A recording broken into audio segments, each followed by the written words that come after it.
안녕하세요. 김부겸과 박원순은 굉장히 정책 공조를 하고 있습니다, 현재.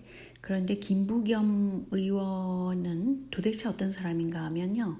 그 스탠스가 정말 뭐라고 표현할 수 없는 그런 사람입니다. 뭐냐면요.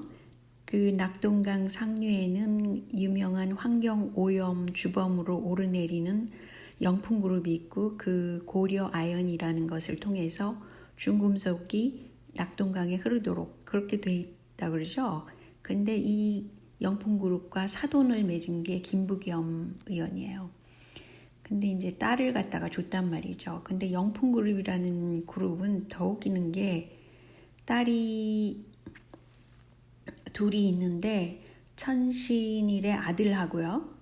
또 방우영의 아들과 혼인을 맺었다고 그래요. 그러니까 영풍그룹이야말로 완전히 그 정약 결혼을 하는 집안이라는 거죠. 그래서 결국은 김부겸 의원은 영풍그룹을 통해서 조선일보와 천신일 세중과는 연결이 된다고 그래요. 한 달이 건너면. 그런데 더 웃기는 거는 제가 이전 동영상에서 언급한 그 이영훈 서울대 교수가 바로 김부겸 의원의 처남이라고 그래요. 도대체 이 김부겸 의원이야말로 그 스탠스가 완전 애매모호한 그런 사람입니다. 어떻게 보면 가장 비리의 종합 선물 세트? 뭐 그런 거일 수도 있어요. 근데 이 김부겸 의원이 2018년 2월 달에 뭐를 발의했었냐면요. 혐오 표현 규제법이라는 걸 발의했었습니다. 이것은 사실은 동성애 비판을 금지하는 그런 법이었어요. 그래서 국가인권위 조국을 기억하시죠? 국가인권위에서 초헌법적인 처분권을 부여하는 그런 법이었단 말이죠.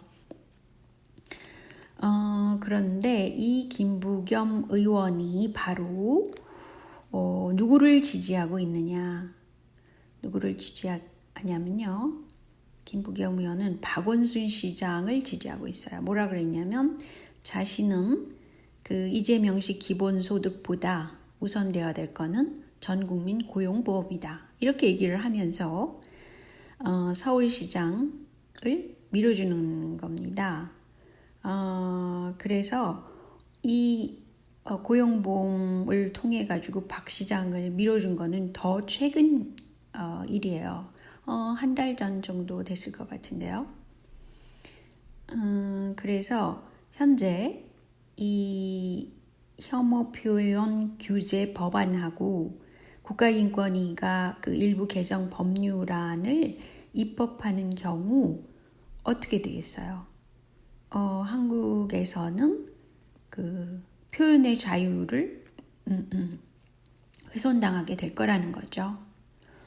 그리고 요새 법치가 아닙니다. 심지어는 드루킹 이 사람도 무죄 처리해서 방면시켰더라고요. 그런데 드루킹이야말로 뭐라 그랬어요? 절대로 문재인 정권하고는 어떤 티를 내서도 안 되고 연계가 되어 있다. 우리가 죽으면 문재인 대통령도 죽는다. 뭐 이런 식의 공개된 대화방에서 말했던 그 드루킹입니다. 왜냐하면 그 댓글 부대가 어마무시하게 작용을 했고 지금도 작용을 하고 있다고 저는 보고 있어요.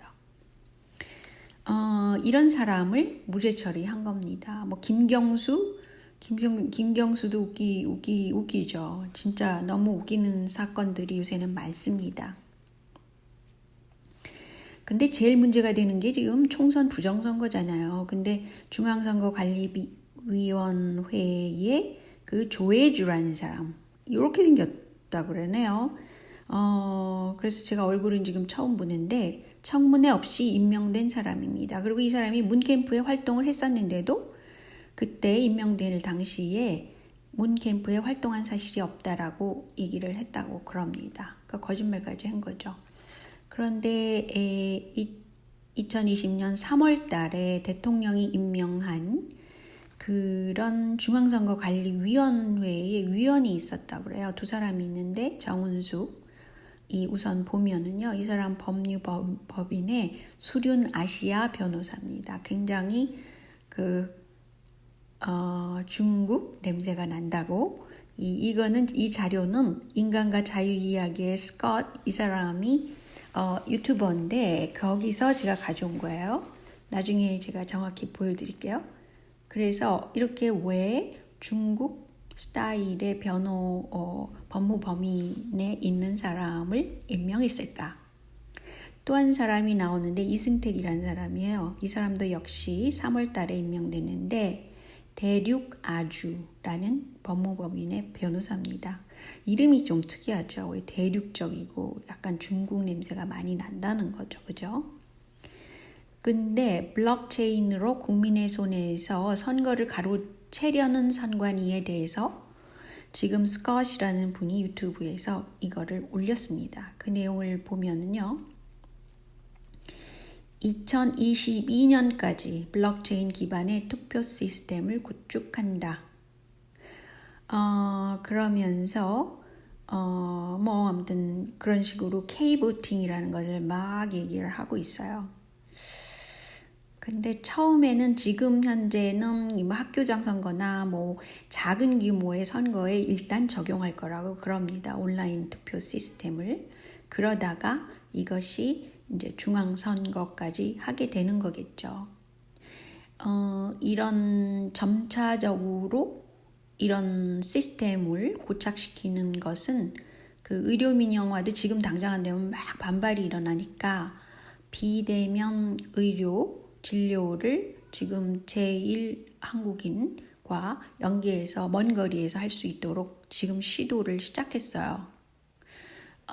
그렇게 결정을 했는데 이제 점차적으로 그것이 범위가 늘어나거나 일반화되거나 그런 식으로 점점 될 것 같습니다. 근데 제가 관심이 있는 건 이 블록체인 기반의 투표 시스템이에요. 전자식이라는 게 사실은 우리나라 규모는 유럽에 있는 한 국가, 프랑스 같은 경우, 독일 같은 경우 그런 규모밖에 안 됩니다. 그런데 그 유럽의 선진국가들이 왜 투표소 수개표를 아직도 하고 있으며 전자식을 도입 안 하고 있을까요?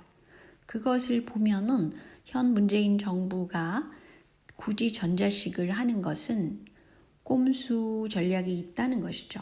뭔가 수상한 것이 있고 이번에 그 총선 부정을 보면은 대선 부정까지 이게 이어진다는 거예요. 그래서 여기 시스템을 2022년까지 구축을 한다는 거 보면은 온라인 투표라는 것이 여기 7대 분야에 들어 있습니다. 그래서 물론 블록체인 화폐 도입도 있겠지만 이렇게 대선 투표를 이 사람들이 생각을 하고 있다는 것이죠. 그래서 이거는 부정선거를 그대로 뒀기 때문에 총선에서 그래서 야권에서는 그러니까 우파라고 얘기하는 사람들은 그 야권 우파 중에서도 지금 삼성의 돈이라든가 그런 게 들어가 있을 거예요. 원래 삼성은 박근혜 시절이나 이명박 시절 때도 그 양쪽 진영을 다 돈으로 매수하는 점이 있었습니다. 그래서 가령 그 당시에도 박근혜 시절에도 태극기 부대라든가 목사님이라든가 이런 분들 또 그 성우회 같은 데다가 돈을 지불했다고 그러는 그 SNS에 글들이 막 있었잖아요. 그리고 돈을 엄청 뿌렸습니다. 문재인 그 대선 때는. 그래서 돈이 너무 많이 뿌려졌다는 것이 SNS에서 막 글로 나타났었잖아요. 그런 거 보면 돈 선거를 하면서 지금 조용히 있는 사람들은 돈을 먹었거나 아니면 자기가 불이익을 당할 것 같다. 그래서 입닥하고 있는 사람이 꽤 많이 있을 거라는 거죠. 그리고 또 한 가지는 문재인 정부는 내세우는 게 뭡니까? 평화, 한반도 이런 걸 내세웠기 때문에 또 많은 사람들이 그것에 기대를 하면서 그래도 전쟁은 내지 않겠지 뭐 이런 식으로 생각해서 지금 조용히 있는 사람들도 꽤 많다고 생각합니다. 근데 박원순과 김부겸의 관계, 또 박원순 씨에 대해서 어떤 제 페이스북 친구가 굉장히 많이 기대를 했었어요. 대선 때 이 사람을 밀어줄까 생각을 했었단 말이에요. 그랬는데 이 사람이 기가 막혀요 하면서 온라인 기반의 블록체인 투표 시스템으로 대선을 치르겠단 말인가. 그래서 자기는 이제 박원순을 지지하지 않겠다라고 하면서 박원순 시장이 이 블록체인 프로젝트를 위해서 5년간 1233억 원을 투입할 예정이다 그랬는데 이게 이제 4차 산업 뉴스에 나온 거예요. 근데 기간을 말하지 않기 때문에 이 돈이 어떤 식으로 언제부터 언제까지 투입된다는 건 아직 나오지 않고 있습니다. 근데 조금 전에 그 인간과 자유의 스콧 님이 굉장히 그 공부를 많이 하신 분이에요. 영어도 잘하시고 그런 분인데 이분이 이제 MIT에서 연구한 것을 보여주면서 그러니까 전자식 그 투표를 하는 경우에는 안전성에서 문제가 있다라는 것을 MIT 대학에서 증명했다고 합니다. 그리고 또한 여기서 보면은요, 해커들이 개인들의 투표한 것을 바꿔치기 할 수 있다라는 것과 또 하나는 투표자 개개인들의 사생활, 사적인 그런 어떤 내역 있죠. 가령 뭐 어떤 사람인가라는 것이 드러나게 될지 모른다. 라는 두 가지 점을 강조를 하고 있어요. 요 영어자를 보면은요. 그러니까 이거는 안전도에서 사생활 침해까지 이루어진다는 것이죠. 그런데도 지금 총선 부정을 그대로 두고만 있어야 될 것인가? 이것이 앞으로도 계속해서 그 법치를 훼손시키는 그런 방향으로 나갈 것 같은데 말이죠. 그리고 말이죠. 지금 전자 시스템으로 간다는 거는 지금 미국 주식도 약 1,000조 정도가 4개월 만에 늘어났다 그래요. 주로 IT 기업의 시가총액이 늘어났기 때문에 그만큼 IT에 투자된 그런 돈이 많다는 거죠. 4개월 동안에 1,000조면 엄청나죠. 그래서 지금 나스닥을 끌어올리고 있는 거는 대부분 다 IT 기술 분야입니다. 그것도 왜냐하면 어떤 한 분야가 주가가 올라가면 일반 사람들도 거기 투자를 하게 마련이에요. 자기가 수익을 보기 위해서. 그리고 큰 손들의 돈이라는 것이 또 엄청나게 그쪽으로 가기 때문에 이것은 심지어는 다른 그런 모든 기업이 내려가고 모든 IT 기업이 계속 올라가고 있습니다. 그 시총이. 한국도 마찬가지예요. 네이버랑 카카오가 지금 시총 순위의 10위권 안에 들어갔죠? 이것도 기존의 것과는 다르게 왼쪽과 오른쪽을 비교해 보세요. 시총 기준이 올라갔고 네이버랑 카카오가 IT 기업이잖아요. 그래서 지금 들어가 있다는 거죠. 이것처럼 지금 모든 것이 IT 기술 쪽으로 돈이 몰리고 있어요. 그것은 개개인을 통제할 수 있는 시스템을 더 쉽고 빠르게 만들 수 있다는 것이죠. 자본이 거기 들어가 있기 때문에 그렇습니다. 그런데 이제 코로나가 발발하면서 사람들이 이 코로나 사태로 많은 사람들이 죽고 있습니다. 그뿐만이 아니라 개인들이 통제 시스템 안에 들어가고 있어요. 근데 오바마 케어 때도 이런 문제가 계속 똑같이 있었다고 합니다. 오바마 케어 때는 낙태와 피임에 관한 건데요.